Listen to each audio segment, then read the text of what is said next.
যদি আমার এখন কও আমি তোমার লেগে দরকার বলে জীবন দিয়ে দিমু, তাও তোমার চাকরি করানো লাগবো না, আমি তোমার চাকরি করতে দিমু না।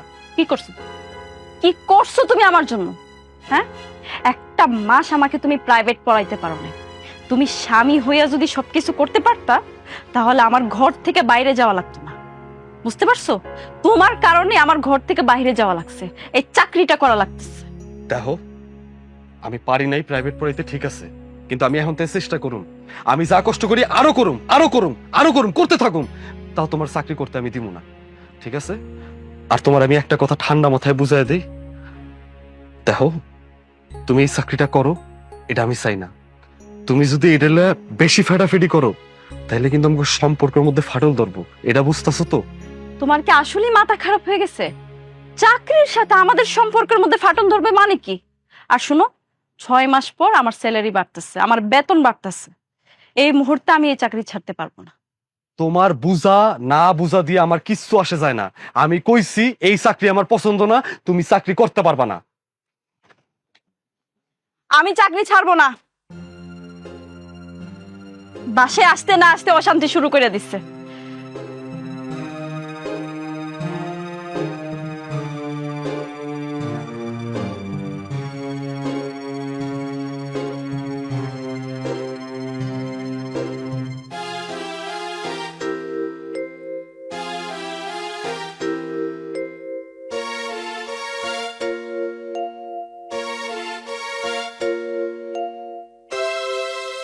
ফাহিম, তুমি কি আমাকে বিয়ে করতে পারবে? ইয়ে, হ্যাঁ, তোমার মত থাকলে অবশ্যই করব। কেন? তাহলে বিয়ের ব্যবস্থা করো। আচ্ছা, তুমি কি ভেবেচিন্তে কথাটা বলতেছো? আমি খুব ভেবে চিন্তে একদম ঠান্ডা মাথায় তোমাকে কথাটা বলতেছি। আর পৃথিবীতে প্রত্যেকটা মেয়েই চায় একটা সুখে শান্তিতে সংসার করবে। আমিও তাই চাই। কিন্তু তোমার হাজবেন্ড? আমার কোনো স্বামী নেই। আচ্ছা, এইভাবে তোমার সিদ্ধান্ত নেওয়া কি ঠিক হচ্ছে? তুমি যদি বিয়েতে রাজি থাকো তাহলে আমি আমার স্বামীকে ডিভোর্স লেটার পাঠাই দিব। তাহলে তুমি ওই বলদটাকে ডিভোর্স দাও।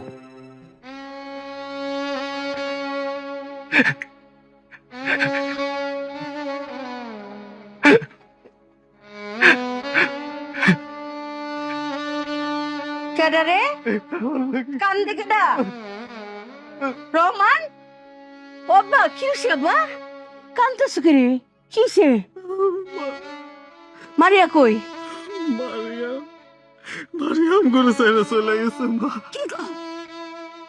কই গেছে মারিয়া? সা কইতাছি, সত্যি কইতাছি। না, আমার মেয়ে কোনোদিন আমারে ছেড়ে যাইতে পারে না।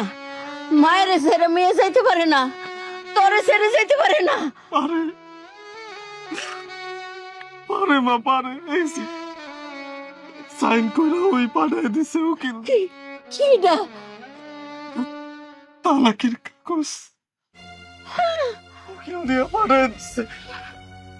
না, আমি বিশ্বাস করি না, আমি বিশ্বাস চাই না। আমার মাইয়া আমার ফালাই তুই যেতে পারে না, আমার বলে যেতে পারে না, আমার বাজার মধ্যে যেতে পারে না। তোমারও বিশ্বাস হইতেছে না মা? পারে, পারে মা, ওই সই কইরা পাঠায় দিছে।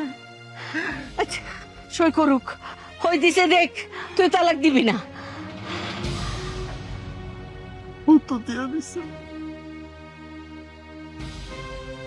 আমার বাজান রে, আমার বাজান রে, তুই আমার যেতে পারে না, আমার বাজান রে, ও বাজান, বাজান গো, ও বাজান, মন শক্ত কর, মন শক্ত কর। মারিয়া এখন কই? কই আছে? কে আপনি? ফাহিম, তুমি কি ওনাকে চিনো? আমি তো এর আগে ওনাকে দেখি নাই। কিরে, আমার পরিচয় বলবি তুই? কি আজব, সে তো অভদ্রতা করছে তোমার সাথে আর তুমি চুপ করে দাঁড়াই আছো। তোর এত লোভ কেন রে? হ্যাঁ, মুখ সামলে কথা বলবেন। একদম কোনো কথা বলবে না। তোর প্রেমিককে জিজ্ঞেস কর আমি কে, আমার কি পরিচয়। ফাহিম, তুমি কি এই মহিলাকে চিনো? ও তো বলতে পারবে না। ও বলবে কিভাবে? ওর তো সেই বলার মুখ নেই। আমি বলতেছি, আমি ওর স্ত্রী। ফাহিম, এই মহিলা যা বলতেছে তা কি সত্যি? তুমি ওনার স্বামী? দামি দামি গিফট আর তেনা পেঁচানো ভালোবাসা পেয়ে সব ভুলে গেলি? শিক্ষার আলোর, নিজের আত্মসম্মান সব তো নষ্ট। কি বলবো বুঝতেছি না। চুপ, একদম চুপ। অনেক কথা বলছেন আর আমি অনেক কথা শুনছি। হতে পারে আমি দোষ করছি, অন্যায় করছি, কিন্তু আমি একা করি নাই, আপনার এই স্বামীও করছে। আরে এই কি, হ্যাঁ, কি এমন করছিলাম আমি? কেন আমার সংসারটা নষ্ট করলি? কেন আমার জীবনটা নষ্ট করলি? আর আপনি আপনার স্বামীকে সামলায় রাখবেন। আগে নিজেকে সামলান, তারপর অন্যজনকে সামলানোর কথা বললেন। আপনি যদি ছাড় না দিতেন, আপনার স্বামী আমার কাছে আসতে পারতো না। আগে নিজে ঠিক হন। আগে নিজেকে চল বাসা চল।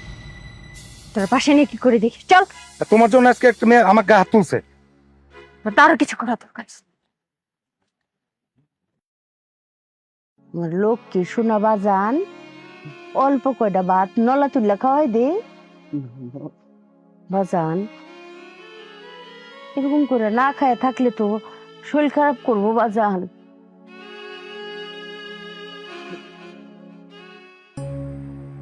আম্মা,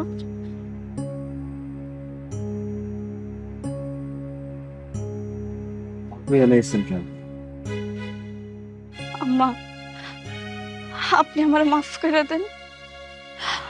আমি আপনাদের কাছে আবার ফিরে আইছি। আমি আসলে একটা শয়তানের ফান্দে পড়ে গেছিলাম, লোভে পড়ে গেছিলাম, লোভে পড়ে আমি অন্ধ হয়ে গেছিলাম। আমার এই সোনার সংসার, এই সোনার সংসার আমি ছেড়ে দিতে চাইছিলাম। কি কি যেন চিন্তা করতেছিলাম আম্মা, আমার মাথা নষ্ট হয়ে গেছিল। আপনি আমার মাফ করে দেন, তুমি আমার মাফ করে দাও।